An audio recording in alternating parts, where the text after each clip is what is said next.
ಬಂಗಾರಿ, ನಾನಿವತ್ತು ಒಂದು ನಿರ್ಧಾರಕ್ಕೆ ಬಂದಿದ್ದೀನಿ. ಏನದು? ಏನಂದೆ ನೀನು? ನಾನು ಮನೇಲಿ ಮಾತಾಡಬೇಕು, ನಿನ್ನ ಮೇಲೆ ಪ್ರೀತಿ ಇದ್ದಿದ್ರೆ ನಾನು ಮಾತಾಡ್ತಿದ್ದೆ ಅಂತ ಅಲ್ವಾ? ಇವತ್ತು ಆ ಮಾತನ್ನು ನಿಜ ಮಾಡ್ತೀನಿ. ಏನಾದರೂ ಆಗಲಿ, ಇವತ್ತಿಡೀ ಮನೆಯವ್ರ ಸಮ್ಮುಖದಲ್ಲಿ ಶಂಕರಜ್ಜನ್ ಮುಂದೆ ನಿನ್ನನ್ನು ಕರ್ಕೊಂಡು ಹೋಗಿ ನಿಲ್ಲಿಸ್ತೀನಿ. ಮದುವೆ ಆದರೆ ನಿನ್ನನ್ನೇ ಆಗೋದು ಅಂತ ಹೇಳ್ತೀನಿ. ಬಾ ಹೋಗೋಣ.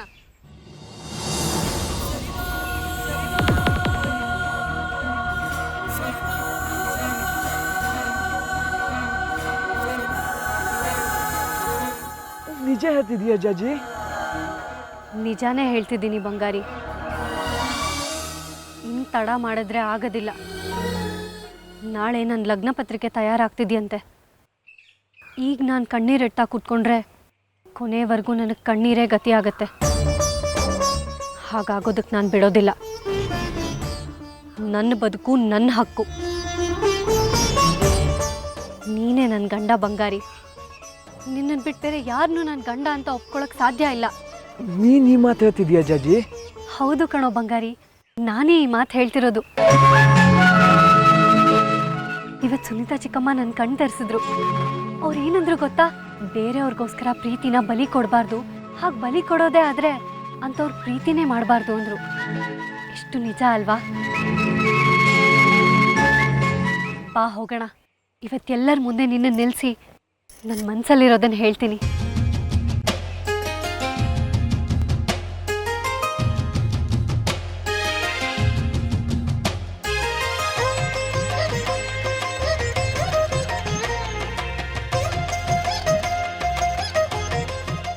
ನಂಗಂತೂ ನಂಬಕ್ಕೆ ಆಗ್ತಿಲ್ಲ. ನೀನು ಮನೆಗೆ ಹೋಗಿ ನನ್ನೇ ಮದುವೆ ಆಗ್ತೀನಿ ಅಂತ ಧೈರ್ಯವಾಗಿ ಹೇಳ್ತೀಯಾ? ಅನುಮಾನನೇ ಬೇಡ ಕಣೋ ಬಂಗಾರಿ, ನಾನು ಹೇಳ್ತೀನಿ, ನೋಡ್ತಿರು. ಅದು ಮೊನ್ನೆ ಅಷ್ಟು ಭಯ ಭಯ ಅಂತಿದ್ದೆ. ಆದರೆ ಈಗಲ್ವಲ್ಲ. ಪ್ರೀತಿ ಉಳಿಸ್ಕೋಬೇಕು ಅಂದರೆ ಧೈರ್ಯ ತಗೋಬೇಕು. ಆದ್ರೆ ನೀನು ಇಷ್ಟು ಧೈರ್ಯವಂತ ಅಂತ ಗೊತ್ತಿರಲಿಲ್ಲ ಬಿಡು. ನಿನಗಂತೂ ಧೈರ್ಯ ಇಲ್ಲ, ನಾನಾದರೂ ಧೈರ್ಯ ತಗೋಬೇಕಲ್ಲ. ಈಗ ಸುಮ್ಮನೆ ಬಾ. ಪ್ರಶ್ನೆಗಳ ಮೇಲೆ ಪ್ರಶ್ನೆ ಕೇಳಿ ನನ್ನ ತಲೆ ತಿನ್ಬೇಡ. ಇನ್ನೊಂದು ಪ್ರಶ್ನೆ ಕೇಳಿದ್ರು ಚಚ್ಚಿಬಿಡ್ತೀನಿ. ಬಾ.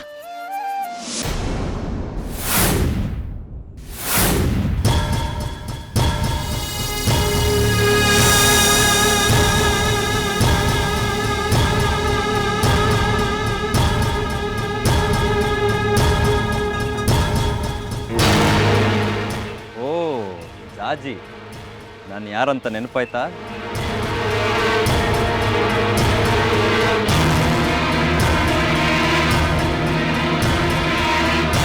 ನಾಳೆ ನನ್ನನ್ನು ಮದುವೆ ಆಗ್ತಿರೋಳು. ನನ್ನ ಪರಿಚಯ ಇಲ್ಲ ಅಂದರೆ ಹೇಗೆ? ಇರಲಿ ಬಿಡು, ನನ್ನ ಪರಿಚಯ ಇಲ್ದಿದ್ರೂ ಪರವಾಗಿಲ್ಲ. ನಿನ್ನನ್ನು ನೋಡಕ್ಕೆ ಬಂದಾಗ ನೀನು ನನ್ನನ್ನು ಕಣ್ಣೆತ್ತಿ ನೋಡಿದ್ದು ಕೂಡ ನನಗೆ ನೆನಪಿಲ್ಲ. ಮೊದಲು ಹೀಗೆ ಹುಡುಗಿರೆಲ್ಲ ಸ್ವಲ್ಪ ನಾಚ್ಕೋತಾರೆ ಅಲ್ವಾ?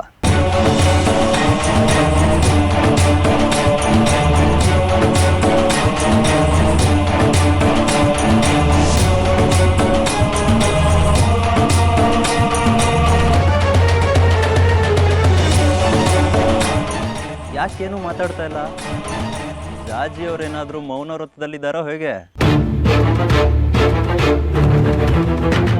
ಇರಲಿ, ವಿಷಯ ತಲುಪ್ತು. ಪಟ್ಟಣ್ ಶೆಟ್ಟಿ ಹೇಳಿದ್ರು ನಾಳೆನೇ ಲಗ್ನ ಪತ್ರಿಕೆ ಬರೀತಿದ್ದಾರಂತೆ. ನಾಳೆ ನಾನು ನಮ್ಮ ಮಾವ ಬರ್ತೀವಿ. ಇವತ್ತು ಸ್ವಲ್ಪ ಕೆಲಸ ಆಯಿತು ಅಂತ ಈ ಚಕ್ರಾಪುರಿಗೆ ಬಂದೆ. ನನ್ನ ಸೌಭಾಗ್ಯ ನೋಡು, ನಮ್ಮನೆ ಗೃಹಲಕ್ಷ್ಮಿ ನನ್ನ ಕಣ್ಮುಂದೆನೇ ಬಂದು ನಿಂತಿದ್ದಾಳೆ. ಆಹಾ, ಸುಖದರನ ಭಾಗ್ಯದ ಬಾಗಿಲು ತೆರೆದಾಯ್ತು. ತಗೋ.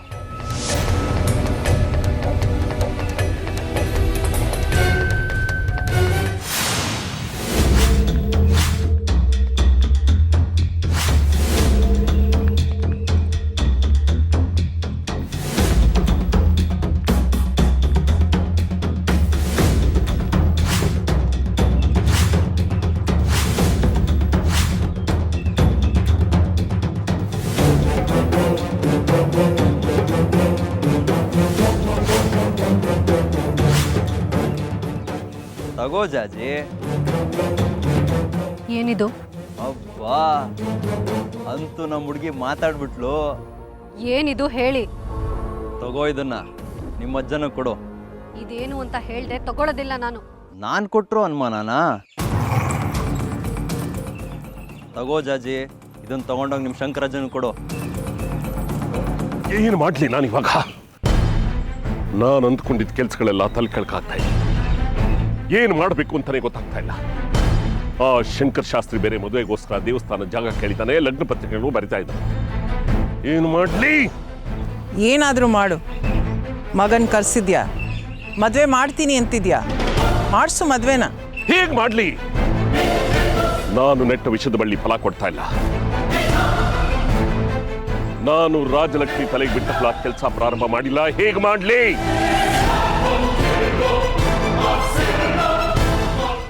ಚಂದ್ರ, ಚಂದ್ರ, ನೀನೇ ಏನಾದ್ರೂ ಮಾಡಬೇಕು. ಇದು ನಿನ್ನಿಂದ ಮಾತ್ರ ಸಾಧ್ಯ. ಆ ಚಾಚಿ ನಿನ್ನನ್ನೇ ಮದುವೆ ಹಾಗಾಗಿ ಮಾಡಬೇಕು. ನಾನು ಯಾಕೇನಾದರೂ ಮಾಡಲಿ? ಅದೇನಿದ್ರು ನಿಮ್ಮ ಕೆಲಸ. ಮದುವೆ ಆಗೋದಷ್ಟೇ ನನ್ನ ಕೆಲಸ. ನಿನ್ನಿಂದ ಸಹಾಯ ಆಗುತ್ತೆ ಅಂತ ಹೇಳಿ ಅಲ್ಲಿಂದ ಇಲ್ಲಿವರೆಗೂ ಕರೆಸಿದ್ದೇನೆ. ಆದ್ರೆ ನಿನ್ನ ಉದ್ದಟತನ ಜಾಸ್ತಿ ಆಗ್ತಾನೆ ಹೋಗ್ತಾ ಇದೆ. ನಾನು ಬಂದಾಗ್ಲಿಂದ ನೋಡ್ತಾನೆ ಇದ್ದೀನಿ. ನಾನು ಬಗ್ಗದಷ್ಟು ನಿನ್ನ ದುರಹಂಕಾರ ಹೆಚ್ಚಾಗ್ತಾನೆ ಹೋಗ್ತಾ ಇದೆಯಾ ಹೊರತು ಕಡಿಮೆ ಆಗ್ತಾ ಇಲ್ಲ.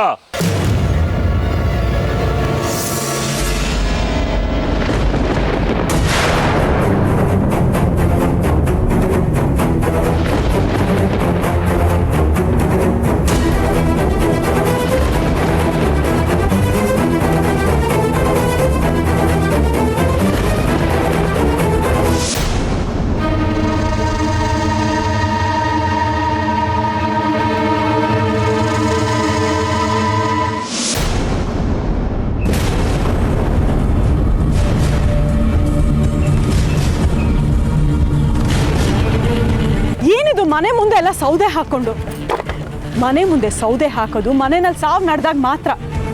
ಇನ್ನು ಸ್ವಲ್ಪ ದಿವಸದಲ್ಲಿ ಮನೆಯಲ್ಲಿ ಶುಭ ಕಾರ್ಯ ನಡೆಯೋದ್ರಲ್ಲಿದೆ. ಜಾಜಿ ಮದುವೆ ತಯಾರಿ ಆಗ್ತಾ ಇದೆ ಅಂಥದ್ರಲ್ಲಿ ಏನಿದೆ ಅಭಿಷೇಕನ? ತೆಗಿರಿ ಇದನ್ನೆಲ್ಲ. ಲಲಿತಾ, ಸೌದೆ ಏನಾದ್ರೂ ಮುಟ್ಟಿದ್ರೆ ಚೆನ್ನಾಗಿರಲ್ಲ ನೋಡು. ಮತ್ತೆ ಏನಮ್ಮ ನಿಮ್ಮ ಅವಾಂತರ? ಹೌದು ಕಣೆ, ನಾನು ಏನೇ ಮಾಡಿದ್ರು ನಿನಗೆ, ನಿನ್ ಗಂಡನಿಗೆ, ಕೊನೆಗೆ ನನ್ನ ಗಂಡನಿಗೂ ಅವಾಂತರವಾಗಿ ಕಾಣುತ್ತೆ ನೋಡೆ. ಮೊದ್ಲೇ ಹೇಳ್ತಾ ಇದ್ದೀನಿ, ನಮ್ ಜಾಜಿ ಮದುವೆ ಸುಖದರನ್ ಜೊತೆ ನಡಿ ಕೂಡ್ದು. ಒಂದು ವೇಳೆ ಏನಾದ್ರೂ ನಡೆದ್ರೆ ಜಾಜಿ ಮದುವೆ ಅಲ್ಲ, ಈ ರಾಜಲಕ್ಷ್ಮಿ ಸಾವು. ಈ ಪ್ರಶ್ನೆಗೆ ಆಗ್ಲೇ ಮಾವನವ್ರು ಉತ್ತರ ಕೊಟ್ಟಾಯ್ತಲ್ಲ. ಅವ್ರ ಮಾತು ಮೀರೋ ಶಕ್ತಿ ಯಾರಿಗಿದೆ ಹೇಳಿ? ಅದಕ್ಕೆ ಈ ಸೌದೆನ ಒಟ್ಟು ಮಾಡ್ತಾ ಇದ್ದೀನಿ. ಈ ರಾಜಲಕ್ಷ್ಮಿ ಸತ್ರೆ ಸುಡಕ್ಕೆ ಸೌದೆ ಬೇಕಲ್ಲ. ಅಮ್ಮ, ಏನ್ ಮಾತು ಅಂತ ಆಡ್ತಾ ಇದ್ದೀರಾ? ಮಾವನವ್ರು ನೋಡಿದ್ರೆ ಲಗ್ನ ಪತ್ರಿಕೆ ಬರೆಯೋ ವಿಚಾರ ಮಾತಾಡ್ತಾ ಇದ್ದಾರೆ. ನೀವ್ ನೋಡಿದ್ರೆ ಸಾವಿನ ವಿಚಾರ ಮಾತಾಡ್ತಾ ಇದ್ದೀರಲ್ಲ. ಮನೆ ಹಿರಿಯರಾಗಿ ಈ ತರ ಎಲ್ಲ ಮಾತಾಡೋದು ಮನೆಗೆ ಶ್ರೇಯಸ್ಸಲ್ಲ. ಅದು ನನಗೂ ಗೊತ್ತಿದೆ ಕಣೆ, ಅದನ್ನೇನು ನಿನ್ನಿಂದ ಹೇಳ್ಸ್ಕೋಬೇಕಾಗಿಲ್ಲ. ನೋಡೆ, ನಿಮ್ಮ ಮಾವನಿಗೆ ಹೇಳ್ಬಿಡು, ಜಾಜಿ ಮದುವೆ ಸುಖದರನ್ ಜೊತೆ ನಡಿ ಕೂಡ್ದು ಅಂತ. ಒಂದು ವೇಳೆ ನಡೆದ್ರೆ ಜಾಜಿ ಕುತ್ತಿಗೆಗೆ ತಾಳಿ ಬೀಳಕ್ ಮುಂಚೆ ನನ್ನ ಕುತ್ತಿಗೆಗೆ ಹಗ್ಗ ಬೀಳುತ್ತೆ. ಈ ಮಾತನ್ನ ನಿನ್ ಗಂಡನಿಗೆ ಹೇಳ್ಬಿಡು, ಅವನಿಗೂ ಗೊತ್ತಾಗ್ಲಿ. ಒಟ್ನಲ್ಲಿ ಮದುವೆ ನಡಿ ಕೂಡ್ದು ಅಷ್ಟೇ.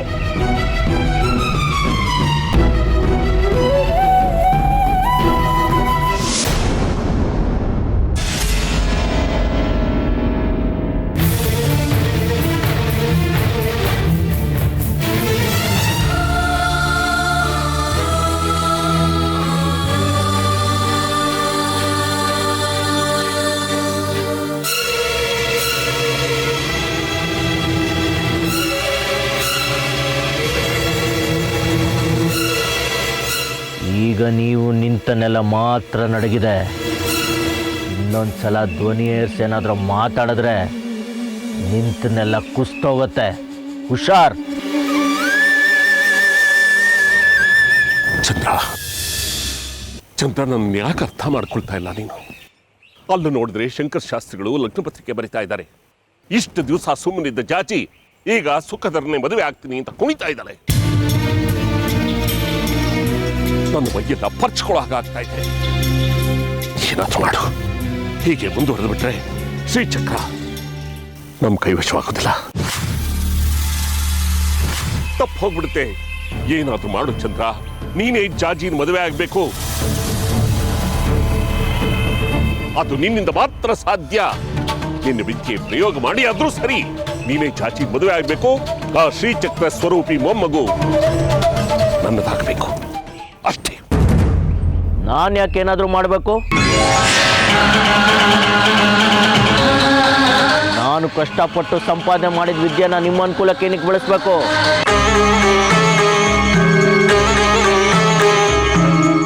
ನಾನು ಬಂದಿರೋದು ಅವಳನ್ನ ಮದುವೆ ಆಗೋದಕ್ಕೆ ಹೊರತು ಅವಳನ್ನ ಒಪ್ಸೋದಿಕ್ಕಲ್ಲ. ಅದೇನಿದ್ರು ನಿಮ್ಮ ಕೆಲಸ. ಕಟ್ಟಿ ಮುರಿದ ಹಾಗೆ ಹೀಗೆ ಮಾತಾಡಿದ್ರೆ ಹೇಗೆ ಚಂದ್ರ? ಹಾಗಾದರೆ ಈ ಮದುವೆನ ನಿಮ್ಮ ಕೈಯಿಂದ ನಡ್ಸೋಕ್ಕಾಗಲ್ಲ. ನಿಮಗೆ ಅನ್ಯಾಯ ಮಾಡಿದವ್ರ ಮೇಲೆ ಪ್ರತೀಕಾರ ತೀರಿಸ್ಕೊಳ್ದೆ ನಾನು ಬಿಡೋದಿಲ್ಲ.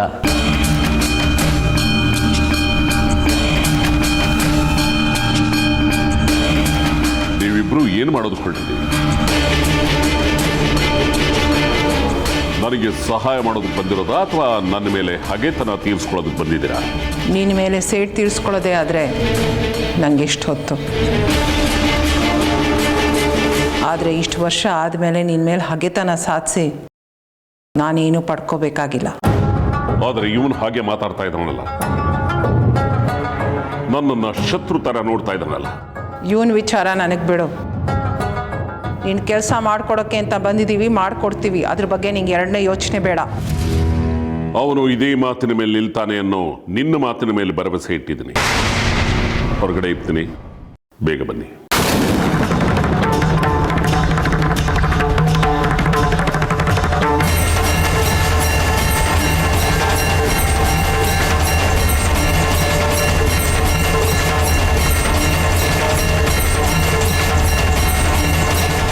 ಚಂದ್ರ,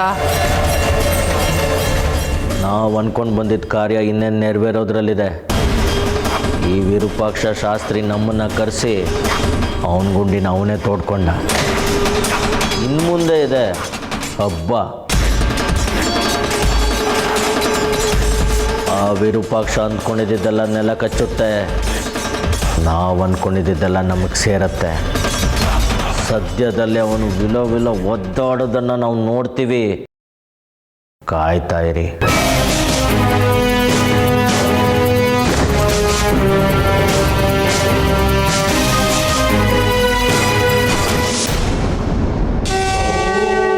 ಇವತ್ತು ಜಾಜಿ ನಿಶ್ಚಿತಾರ್ಥ ಆಗೋದು ಚಂದ್ರಾಧರನ್ ಜೊತೆ, ಸುಖಧರನ್ ಜೊತೆ ಅಲ್ಲ.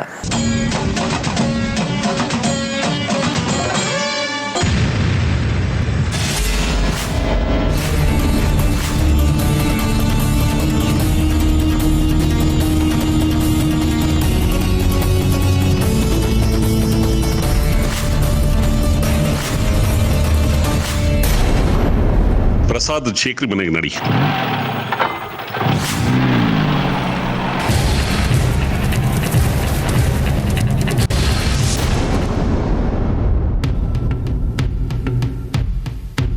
ಗುರುಗಳೇ, ಅಂತೂ ನಾವು ಅಂದ್ಕೊಂಡಿರೋ ಕೆಲಸ ನೆರವೇರೋ ಕಾಲ ಬಂದಾಯ್ತು. ಇವತ್ತು ಆ ಜಾಜಿ ಜೊತೆ ಈ ಸುಖಧರನ ಲಗ್ನ ಪತ್ರಿಕೆ ಬರೆಯೋ ಕೆಲಸ ಆಗ್ಬಿಟ್ರೆ ಅರ್ಧ ಕೆಲಸ ಆದಾಗೆ. ಹೌದು ಸೂರ್ಯಾಂಶು, ನಾವು ಅಂದ್ಕೊಂಡಿದ್ದ ಎಲ್ಲ ಕೆಲಸಗಳು ನಿರ್ವಿಘ್ನವಾಗಿ ಆಗ್ತಿದೆ ಅಂದರೆ ಶ್ರೀಚಕ್ರ ನಮ್ಮ ಕೈಗೆ ಸೇರೋ ಕಾಲ ಹತ್ರ ಆಗ್ತಿದೆ ಅಂತ ಅರ್ಥ. ಇನ್ನೊಂದು ಹೆಜ್ಜೆ ನೀನು ಮುಂದೆ ಹೋಗಿ ಮದುವೆ ಆಗ್ಬಿಟ್ರೆ ನಾನು ಬ್ರಹ್ಮಾಂಡಾಧಿಪತಿ ಆಗ್ಬಿಡ್ತೇನೆ.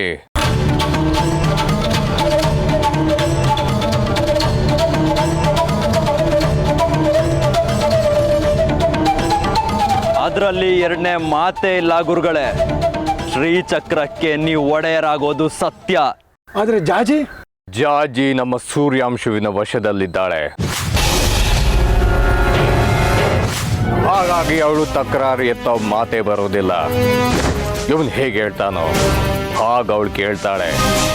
ಬೀಗ್ರು ಕಾಯ್ತಿರ್ತಾರೆ. ನಡಿರಿ ಹೊರಡೋಣ ಜಾಜಿ ಜೊತೆ ಸುಖಧರನ ನಿಶ್ಚಿತಾರ್ಥಕ್ಕೆ.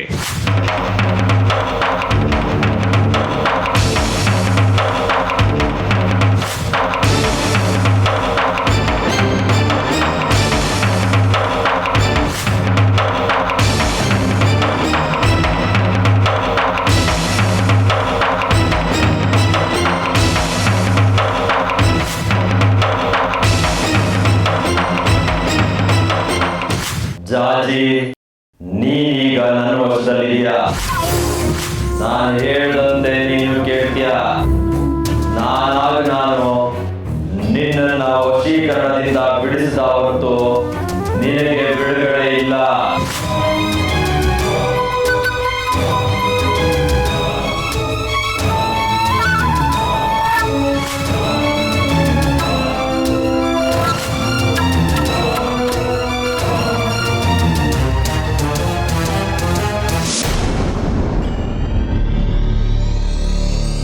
ಶ್ರೀಚಕ್ರ ಶಿಶುವಾಗಿ ಜನ್ಮ ತಾಳುತ್ತೆ ಎಂದ ಮೇಲೆ ಅದು ನಮ್ಮ ಮನೇಲಿ ಯಾಕೆ ಜನ್ಮ ತಾಳಬಾರ್ದು?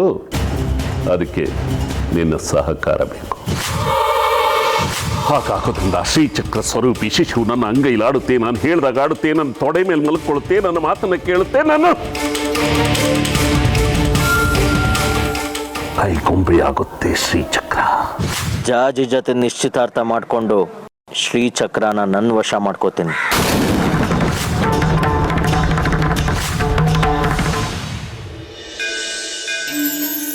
ಅವಳ ಹೆಸರು ಎತ್ಬೇಡಿ. ಅವಳು ಕಂಡ್ರೆ ನಂಗೆ ಇಷ್ಟ ಇಲ್ಲ. ಇಷ್ಟ ಇಲ್ಲ ಅನ್ನೋದ್ರಲ್ಲೇ ಇಷ್ಟ ಇದೆ ಬಂಗಾರಿ. ಒಬ್ರಿಗೊಬ್ರು ಇಷ್ಟಪಟ್ಟ ಮೇಲೆ ಮದುವೆ ಆಗಿ ಸಂಸಾರ ಕಟ್ಕೊಳ್ಳೇಬೇಕಲ್ವಾ ಬಂಗಾರಿ? ಇಷ್ಟಪಟ್ಟಿದ್ವಿ, ಅದು ಆಗ. ಅವಳಿಗೀಗ ನಾನು ಬೇಡವಾಗಿದ್ದೀನಿ. ಅವಳು ಬೇರೊಂದು ಮದುವೆ ಆಗೋಕೆ ಒಪ್ಪಿದ್ದಾಳೆ. ಜಾಜಿ ಬದುಕಿನಲ್ಲಿ ಈಗ ನಡೀತಾ ಇರೋದು ಯಾವುದು ಅವಳು ಬಯಸಿದ್ದಲ್ಲ. ಅವಳಿಲ್ಲಿ ಬರೀ ನಿಮಿತ್ತ ಮಾತ್ರ. ಹಾಗಾಗಿ ಅವಳನ್ನ ದೂಷಿಸೋದು ಸರಿಯಲ್ಲ. ನಾನು ಜಾಜಿನ ನಿಮ್ಮ ಹುಡುಗನ್ ಕೊಡ್ತೀನಿ ಅಂತ ಹೇಳದ್ನ? ಏನ್ ತಮಾಷೆ ಮಾಡ್ತಾ ಇದೀಯಾ? ಏನು, ನಾನು ನಿಮ್ಮ ಹತ್ರ ತಮಾಷೆ ಮಾಡ್ತಾ ಇದ್ದೀನ? ಶಂಕರ ಶಾಸ್ತ್ರಿಗಳೇ,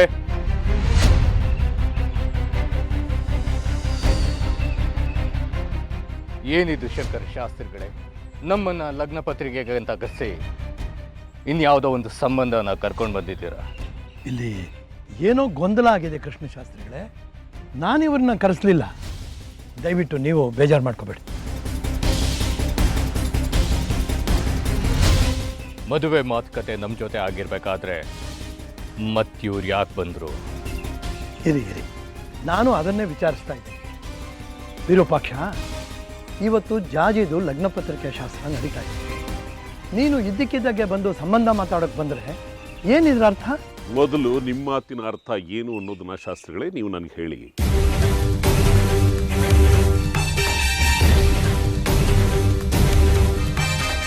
ಒಬ್ಬರನ್ನ ಸಂಬಂಧ ಮಾತಾಡೋದಕ್ಕೆ ಕರೆಸಿದ್ರ, ಇನ್ನೊಬ್ಬರನ್ನ ಲಗ್ನ ಪತ್ರಿಕೆಗೆ ಅಂತ ಕರೆಸಿದ್ರ.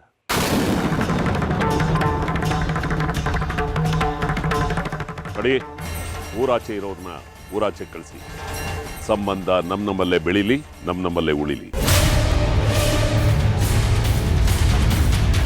ಶಾಸ್ತ್ರಿಗಳೇ, ಇಂಥ ಬುದ್ಧಿಹೀನ ಮಂದಮತಿಯವರನ್ನ ಮೊದಲು ಆಚೆ ಕಳಿಸಿ. ಯಾವ ಸಮಯದಲ್ಲಿ ಏನ್ ಮಾತಾಡ್ಬೇಕು ಅನ್ನೋ ಕನಿಷ್ಠ ಪ್ರಜ್ಞೆನೂ ಇವ್ರಿಗಿಲ್ಲ. ಸ್ವಲ್ಪ ಗೌರವ ಇಟ್ಟು ಮಾತಾಡಿ. ಪರ ಊರಿನ ಪರ್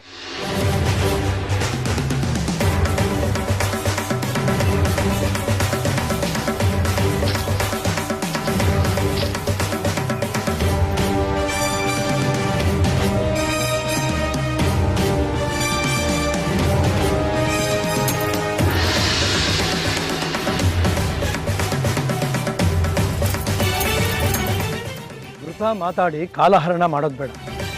ವಿರೂಪಾಕ್ಷ, ಮೊದಲು ಹೇಳು, ನಾನು ಯಾವಾಗ ನಿನ್ನ ಕರೆದೆ ಇಲ್ಲಿ? ನೀವು ಕರೆದಿಲ್ಲ ಶಾಸ್ತ್ರಿಗಳೇ, ನಿಮ್ಮ ಧರ್ಮಪತ್ನಿ ರಾಜಲಕ್ಷ್ಮಿ ಅವರು ಕರೆದರು. ನೀವು ಬರೋದಕ್ಕಾಗದೇ ಇರೋದ್ರಿಂದ ಅವರನ್ನು ಕಳಿಸಿದ್ದೀನಿ ಅಂತ ಹೇಳಿದ್ರು. ನಿಮ್ಮ ಮತ್ತು ನಿಮ್ಮ ಧರ್ಮಪತ್ನಿಯವರ ಮಾತಿಗೆ ಬೆಲೆ ಕೊಟ್ಟು ಇಲ್ಲಿಗೆ ಬಂದಿದ್ದೀನಿ.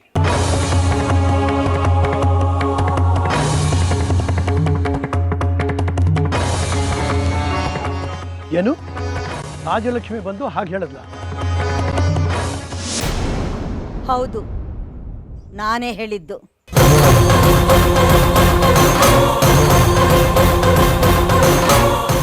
ವಿರೂಪಾಕ್ಷ ಶಾಸ್ತ್ರಿಗಳನ್ನ ನಾನೇ ಇಲ್ಲಿಗೆ ಬರಕ್ಕೆ ಹೇಳಿದ್ದೆ. ಯಾಕೆಂದ್ರೆ ನಮ್ಮ ಜಾಜಿನ ವಿರೂಪಾಕ್ಷ ಶಾಸ್ತ್ರಿಗಳ ಮಗನಿಗೆ ಕೊಟ್ಟು ಮದುವೆ ಮಾಡೋಕೆ. ಈಗಾಗಲೇ ಸುಖದರನ ಜೊತೆ ಜಾಜಿ ಮದುವೆ ನಿಶ್ಚಯ ಆಗಿದೆಯಲ್ಲ ರಾಜಲಕ್ಷ್ಮಿ. ಬದಲಾಯಿಸಿ ಅದನ್ನ. ಇನ್ನೂ ಲಗ್ನ ಪತ್ರಿಕೆ ಬರ್ದಿಲ್ವಲ್ಲ, ಸುಖದರ ಅನ್ನೋ ಬದಲು ಚಂದ್ರಧರ ಅಂತ ಬರ್ಸಿ. ಅದೇ ಯಾಕೆ? ಯಾಕೆಂದ್ರೆ ಚಂದ್ರಾಧರ ವಿದ್ಯಾವಂತ, ಬುದ್ಧಿವಂತ, ಸಂಸ್ಕಾರವಂತ. ಅಂದ್ರೆ ಏನ್ ನಿಮ್ಮ ಮಾತಿನ ಅರ್ಥ ತಾಯಿ? ನಮ್ಮ ಹುಡುಗ ಅವಿದ್ಯಾವಂತ, ದಡ್ಡನ, ಅಸಂಸ್ಕಾರವಂತನ? ಅಷ್ಟಕ್ಕೂ ಇದು ಈಗ ವಿಚಾರ ಮಾಡೋ ವಿಷಯನ ತಾಯಿ. ಈಗಾಗಲೇ ನಮ್ಮ ಹುಡುಗನಿಗೆ ನಿಮ್ಮ ಹುಡುಗಿನ ಕೊಟ್ಟು ಮದುವೆ ಮಾಡ್ತೀನಂತ ಮಾತು ಕೊಟ್ಟಾಗೆ ಈಗ ಹೀಗಂದ್ರೆ ಹೇಗೆ? ನೋಡಿ ಇವರೇ, ಇದೆಲ್ಲ ಸಹಜ. ಕೆಲವೊಮ್ಮೆ ಹೀಗಾಗೋದುಂಟು. ಋಣಾನುಬಂಧ ರೂಪೇಣ ಯಾರ್ಯಾರಿಗೆ ಏನೇನು ಲಭ್ಯ ಇದೆಯೋ ಅಷ್ಟೇ ಅವರಿಗೆ ದಕ್ಕೋದು. ನಿಮಗೆ ಗೊತ್ತಿರೋ ಹಾಗೆ ಎಷ್ಟೇ ವೇಳೆ ತಾಳಿ ಕಟ್ಟೋ ಸಮಯಕ್ಕೆ ಸರಿಯಾಗಿ ಮದುವೆ ನಿಂತು, ಇದು ಲಗ್ನ ಪತ್ರಿಕೆ ಸಮಯ. ಯಾರು ಉತ್ತಮರೋ ಅವರಿಗೆ ದಕ್ಕೋದು. ಇಷ್ಟಕ್ಕೂ ಈ ಹೆಣ್ಮಗುನ ನನ್ನ ಮಗನಿಗೆ ಕೊಟ್ಟು ಮದುವೆ ಮಾಡಬೇಕು ಅನ್ನೋದು ನನ್ನ ಒತ್ತಾಯ ಇಲ್ಲ. ಪಾಪ ರಾಜಲಕ್ಷ್ಮಿಯವರು ಮನೆಯವರೆಗೂ ಬಂದು ಕೇಳ್ಕೊಂಡ್ರು, ಅವ್ರ ಮಾತಿಗೆ ಬೆಲೆ ಕೊಟ್ಟರು ಅಷ್ಟೇ. ನಾವು ನಮ್ಮ ಕಡೆಯವ್ರಿಗೆಲ್ಲ ತಿಳಿಸಾಗಿದೆ, ಏನು ಬದಲಾಯಿಸೋದಕ್ಕೆ ಸಾಧ್ಯ. ಹೆಣ್ಣಿಗೆ ಮುತ್ತೈದೆ ತನಕಿನ್ನ ಸೌಭಾಗ್ಯ ಇನ್ನೇನಿದೆ? ಇನ್ನೊಂದ್ಸಲ ಹೀಗೇನಾದ್ರೂ ಮಾತಾಡಿದ್ರೆ ನನ್ನ ನಾಣೆ. ಹಾಗಿದ್ರೆ ಈ ಮದುವೆ ನಡೆಯೋಕ್ ಬಿಡು. ಮೊದಲು ವಿರೂಪಾಕ್ಷನ ಆಚೆ ಕಳಿಸು. ಇದೊಂದು ವಿಚಾರದಲ್ಲಿ ನನ್ನ ನಿರ್ಧಾರ ಬದಲಾಗಲ್ಲ. ಆ ಸುಖದರನ ಜೊತೆ ನಮ್ ಜಾಜಿನ ಕೊಟ್ಟು ಮದುವೆ ಮಾಡಕ್ಕೆ ನಾನು ಒಪ್ಪಲ್ಲ. ಏನಿದ್ರು ನಮ್ ಜಾಜಿ ಮದುವೆ ಚಂದ್ರಾಧರನ್ ಜೊತೆಲೇ ಆಗ್ಬೇಕು.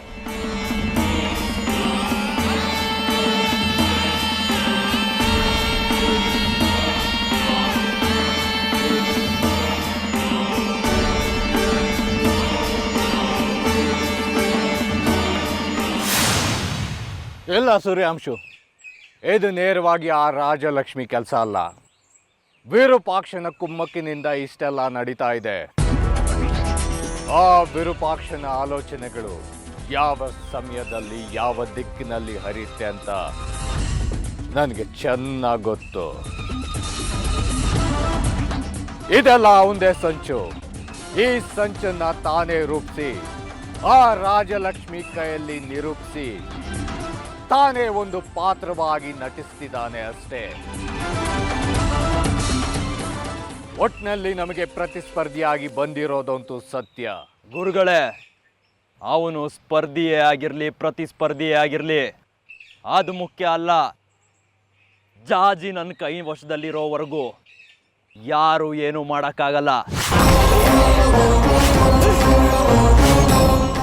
ಆ ಜಾಜಿ ನನ್ನ ಅಪ್ಪಣೆ ಇಲ್ಲದೆ ತನ್ನ ಕಣ್ಣು ಕೂಡ ಮಿಟಕ್ಸಕ್ಕೆ ಸಾಧ್ಯ ಇಲ್ಲ. ಏನ್ ಹೇಳ್ತಾ ಇದೀಯ ನೀನು? ಪ್ರವಚನ ನೋಡಿ, ನಾವೇನು ಹೇಳಿದ್ರು ಏನು ಮಾಡಿದ್ರು ಅದಕ್ಕೊಂದು ಅರ್ಥ ಇರುತ್ತೆ. ಅದನ್ನು ಮೊದಲು ತಿಳ್ಕೊಳ್ಳಿ, ಆಮೇಲೆ ನಮ್ಮ ಮೇಲೆ ನಿಮ್ಮ ಹೊಲಸು ನಾಲ್ಗೆನ ಹರಿಬಿಡಿ. ಚಂದ್ರ, ಇಷ್ಟು ಕಠಿಣವಾಗಿ ಮಾತಾಡಿದ್ರೆ ಹೇಗೆ? ಅವನು ಸುಧಾರಿಸ್ಕೋಬೇಕಲ್ಲ. ನೋಡು, ನಿನಗೆ ತಿಳಿಯದೆ ಎಷ್ಟೋ ವಿಷಯಗಳು ನೋಟ ಒಂದರಿಂದಲೇ ನಮಗೆ ತಿಳಿಯುತ್ತೆ. ನಾವು ಏನೇ ಮಾಡಿದ್ರು ಅದು ನೀನು ಒಳ್ಳೆಯದಕ್ಕೆ. ಅಷ್ಟು ತಿಳ್ಕೊ ಸಾಕು. ಹಾಗಾದ್ರೆ ಏನು ಮಾಡೋದೀಗ? ಚಂದ್ರ,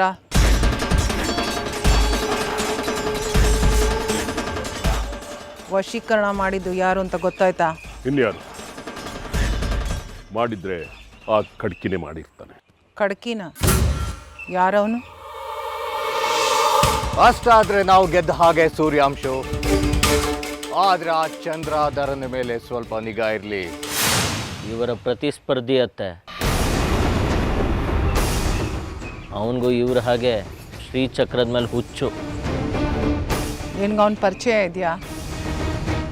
ಇವರೇ ನನ್ನ ಕರ್ಕೊಂಡು ಹೋಗಿ ಇವ್ ನನ್ನ ಗೆಳೆಯ ಅಂತ ಪರಿಚಯ ಮಾಡಿಸಿದ್ರು. ಆದರೆ ಅದೇ ಗೆಳೆಯ ಇವ್ರಿಗೆ ಶತ್ರು ಆಗಿದ್ದ.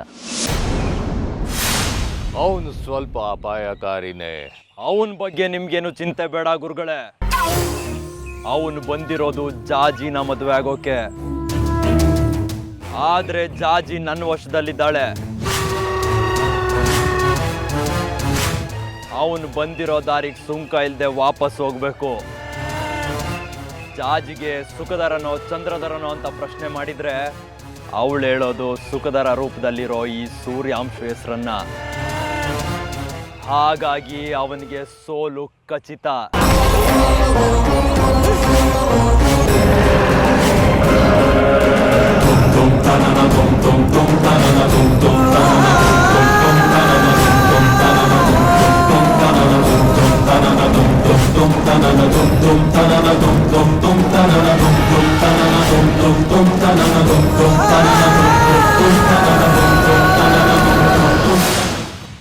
ಬಿಡು ಚಂದ್ರ, ಅದು ನಿಮ್ಮ ತಂದೆ ಹುಟ್ಟುಗುಣ. ಯಾವ ಸಂಬಂಧನೂ ಉಳಿಸ್ಕೊಳ್ಳಲ್ಲ, ಕಳೆಯೋದಷ್ಟೇ ಅವನಿಗೆ ಗೊತ್ತು. ವಿಷಯಕ್ಕೆ ಬನ್ನಿ. ವಿಷಯಕ್ಕೆ ನೀನು ಬಾ. ಆ ಕಡ್ಕಿ ನಿನ್ನ ಮಧ್ಯ ಏನು ನಡೀತಿದೆ? ಖಡ್ಕಿ ನಾನು ಜನ್ಮ ಜನ್ಮಾಂತರಗಳಿಂದ ಶ್ರೀಚಕ್ರಕ್ಕೋಸ್ಕರ ಹೋರಾಡ್ತಾನೆ ಬರ್ತೀನಿ. ಈಗ ನಾನು ಜಾಜಿನ ಚಂದ್ರಗೆ ತಂದ್ಕೊಳ್ತೀನಿ ಅಂತ ಗೊತ್ತಾದ ತಕ್ಷಣ ಅವನೇನೋ ಕುತಂತ್ರ ಮಾಡ್ತಾ ಇದ್ದಾನೆ. ಕುತಂತ್ರಕ್ಕೆ ಪ್ರತಿತಂತ್ರ ಹೂಡಕ್ಕೆ ಅಂತಾನೆ ಚಂದ್ರ ಇದ್ದಾನಲ್ಲ, ಅವನನ್ನು ಕೇಳ್ಕೊ, ಕೆಲಸ ಮಾಡಿಕೊಡ್ತಾನೆ.